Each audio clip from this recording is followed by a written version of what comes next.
Hey guys, welcome back to another video. Today we're discussing the future of the Dodge brand. Things are changing very quickly, and pretty soon the Dodge lineup and engines offered will look very different from what we've gotten used to over the past 20 years.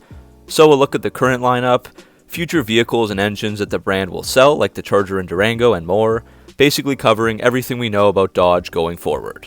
So let's get into it. So the 2023 lineup is actually the largest it's been in years, with the Charger, Challenger, Durango, and the new addition of the Hornet. The Charger and Challenger offer many different models, from the base SXT to the top-of-the-line SRT Hellcat Redeye for the Charger and the SRT Superstock for the Challenger.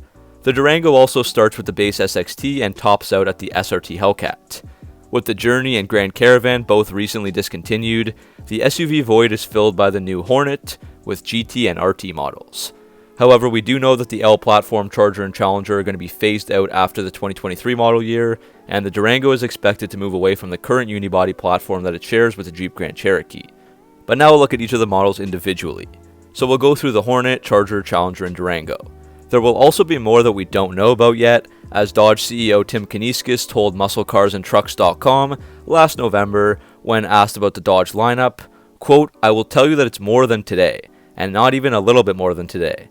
By the way, we're going to share our future long-term plans with our dealers early next year, and we would love to believe that all this stuff is top secret when we do it, but it's not." End quote. So that's also something to keep in mind as Dodge ventures into the future. So as mentioned, the Hornet is a compact SUV that Dodge is trying to fill the void of the Journey and Grand Caravan with so far. It's kind of like a jack of all trades, it's reasonably priced, aligns with the performance look and feel of the brand, offers decent performance on the RT, and offers a vehicle with good fuel economy, either the gas GT or plug-in hybrid electric RT, and that helps Dodge to increase their average MPG across their lineup to prevent fines and cooperate with the increasingly tighter restrictions going forward. It's also Dodge's first hybrid vehicle, getting their foot into that end of the market. Both the Grand Caravan and Journey sold well in the past, and while the Hornet isn't either of those vehicles, Dodge expects it to be a volume seller. Unless it's a total flop sales-wise, I would expect this Hornet to be around for many years going forward. We have a good idea of what to expect for the next-gen Charger, as we've had lots of news and updates on the Dodge Charger Daytona SRT concept. This vehicle is supposed to go into production in 2024, either as a late 2024 or 2025 model vehicle. Dodge has shown off two versions so far, one in Grays of Thunder and one in Striker Red, with 18-inch lightweight carbon fiber wheels and 305mm tires. I expect the production version to look close to this, but the bells and whistles would probably be saved for the top trim levels. More on the powertrain in that part of the video. The Challenger is a different story. We don't have any concrete evidence that it returns, as Dodge has not mentioned the nameplate yet, but as I discussed in an entire video about this car, there are some clues that it should be back. When retiring a nameplate for good, the auto manufacturer makes it clearly known and tries to capitalize on that fact. Dodge has talked plenty about how the current generation of the Challenger is coming to an end, as we know it, but they never said that this would be the last year for the Challenger as a whole. If that were the case, you'd be sure they would market it as the last Challenger ever to boost their sales as much as possible that way. So to me, it makes it seem like the nameplate returns in the near future. The Charger Daytona concept is essentially what a Challenger has been for years, a two-door with a long wheelbase. So unless Dodge pulls a 180 and makes the Charger into a four-door once again, the future Challenger should become a smaller and lighter vehicle, and that helps it better compete with the likes of the Chevy Camaro and Ford Mustang. It would likely be announced once all the Charger EV dust has settled, so that the Challenger doesn't take any attention away from the Charger, since that's obviously a big deal for Dodge. Copying the brand's original strategy of doing things 2 years later, I expect Dodge to announce the next-gen Challenger in 2025, and then release it in 2026, keeping all eyes and ears on the Dodge brand. As for the Durango, while not yet confirmed by Dodge, reports say the current Durango will end production after this 2023 model year as well. At that time, the next-gen Durango model will then go into production alongside the Wagoneer and Grand Wagoneer at the Warren Truck Assembly Plant in Warren, Michigan. That also means the Durango would be moving to body-on-frame architecture, sharing powertrain and components with those Jeep models. And that's a positive for several reasons. It helps the Durango better compete with the Chevy Tahoe and Ford Expedition, and also has benefits like improved towing capability, increased hauling capabilities, and more interior space.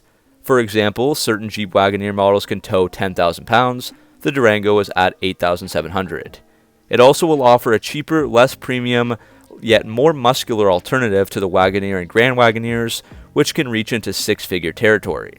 Finally, the bigger, more rugged Durango could be better for police agencies, potentially increasing Dodge's market share there. Now it's time to cover Dodge's future powertrains. I've mentioned all of these at some point over the last few months, so it's kind of like a summary for all that info. First, the Charger is electric only with 9 levels of power output.